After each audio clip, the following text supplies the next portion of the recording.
Good morning.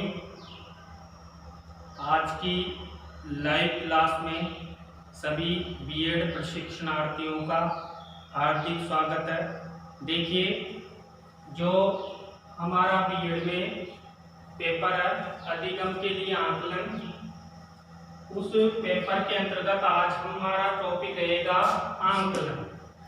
जो आंकलन होता है वो सभी विद्यार्थियों का होता है और आंकलन विद्यालय में शिक्षक द्वारा किया जाता है और शिक्षक विद्यार्थियों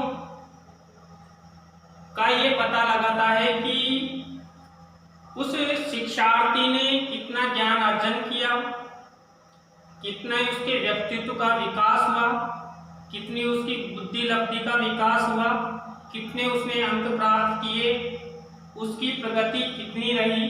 तो देखिए, जो आंकलन है उसका सामान्य अर्थ है आंकलन एक संक्षिप्त प्रक्रिया है जो सूचना संग्रहण, विचार विमर्श तथा विद्यार्थियों का मापन मूल्यांकन करता है। जो आंकलन है वो एक प्रकार से संक्षिप्त प्रक्रिया है जो सूचना संग्रहण, विचार विमर्श द्वारा विद्यार्थियों का मापन मूल्यांकन करता है। देखिए, आपने देखा होगा जो विद्यार्थी होते हैं उन विद्यार्थियों का आंकलन मैंने अभी पहले भी बता दिया है कि शिक्षक अपने विद्यार्थियों का मूल्यांकन करता है और उन मूल्यांकन आंकलन को जो आपस में विद्यार्थियों, आपस में अध्यापकों से विचार विमर्श करते हैं। इसके बाद विद्यार्थियों से संबंधित सूचनाओं को एकत्रित करते हैं। उसके बाद विद्यार्थियों का आकलन किया जाता है कि विद्यार्थी अगली कक्षा में चढ़ाने योग्य है कि नहीं है, विद्यार्थी की प्रगति कितनी हुई, वो विद्यार्थी औसत बुद्धि वाला है कि प्रतिभाशाली है, जड़ बुद्धि वाला है इत्यादि। तो इस प्रकार शिक्षक जो विद्यार्थी होते हैं उनका आंकलन करते हैं। इसके बाद जो आंकलन होता है उसका मुख्य उद्देश्य क्या होता है। जो आंकलन शिक्षक द्वारा विद्यार्थियों का किया जाता है उसका मुख्य उद्देश्य होता है शिक्षार्थियों की सीखने की जरूरतों को समझने के लिए उन्हें अपनी दक्षता बढ़ाने में सहायता देना तथा कठिनाइयों का निदान करना। यानी कि जो ये आंकलन है इसका मुख्य उद्देश्य शिक्षार्थियों की सीखने की जरूरतों को समझने के लिए उन्हें अपनी दक्षता बढ़ाने में सहायता देना तथा कठिनाइयों को दूर करना। देखिए, अब इसको समझिए। जो विद्यार्थी होते हैं, जो शिक्षार्थी होते हैं, जो शिक्षा ग्रहण करते हैं, अब देखिए हर विद्यार्थी की कुछ न कुछ जरूरत होती है, शिक्षण संबंधी हो या किसी भी तरह की जो आवश्यकताएं होती है, उन आवश्यकताओं को शिक्षक द्वारा समझा जाता है कि फला विद्यार्थी को फला आवश्यकता है कि इसको अतिरिक्त कक्षा देने की आवश्यकता है, अतिरिक्त ज्ञान देने की आवश्यकता है।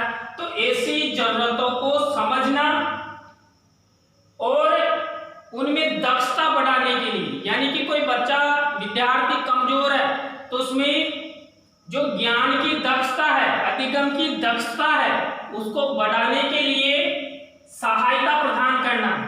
सहायता मतलब जैसे मान लीजिए विद्यार्थी कमजोर है तो उसको कक्ष शिक्षण के उपरांत अलग से बिठाकर समझाना, उससे पूछना कि बेटा तेरे को क्या परेशानी है, तेरे को क्या जरूरत है, तो पढ़ता क्यों नहीं है, आप या आपके समझ में कम आता है। तो ऐसी कई जरूरतों में उसकी सहायता करना तथा कठिनाइयों का निदान करना है।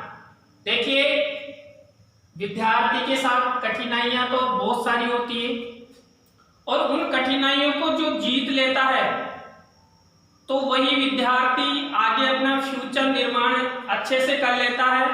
तो यहाँ पर जो आंकलन है उसके अंतर्गत जो शिक्षक है, शिक्षक द्वारा जो विद्यार्थियों की कठिनाइयां हैं उन कठिनाइयों का निदान करना है। मान लीजिए कई बार कई विद्यार्थी ऐसे होते हैं जिनके परिवार में आर्थिक कमजोरी होती है, उन आर्थिक कमजोरियों को शिक्षक द्वारा समझकर उस विद्यार्थी को जैसे बुकें उपलब्ध करवाना, शिक्षण सहायक सामग्री उपलब्ध करवाना, या कई विद्यार्थी ऐसे होते हैं कि सर हमारे जब आप एक बार पढ़ाते हैं तो अच्छी तरह समझ में नहीं आता है, तो अच्छी तरह उनको समझाना, बार बार अभ्यास द्वारा उनको समझाना। मान लीजिए किसी विद्यार्थी की हैंड राइटिंग अच्छी नहीं है तो उस हैंड राइटिंग को सुधरवाने के लिए अतिरिक्त कार्य देना, या मान लीजिए कोई विद्यार्थी है जो घर के साथ साथ विद्यालय में भी परेशान रहता है तो उसकी परेशानी को जानना और उसकी परेशानी का निदान करना, यानी कुल मिलाकर विद्यार्थियों का उपचारात्मक निदान करना आंकलन का मुख्य उद्देश्य होता है। तो देखिए हमने इस लाइव क्लास में आंकलन का अर्थ और उद्देश्य के बारे में पढ़ा। नेक्स्ट क्लास में हम फिर मिलते हैं। धन्यवाद।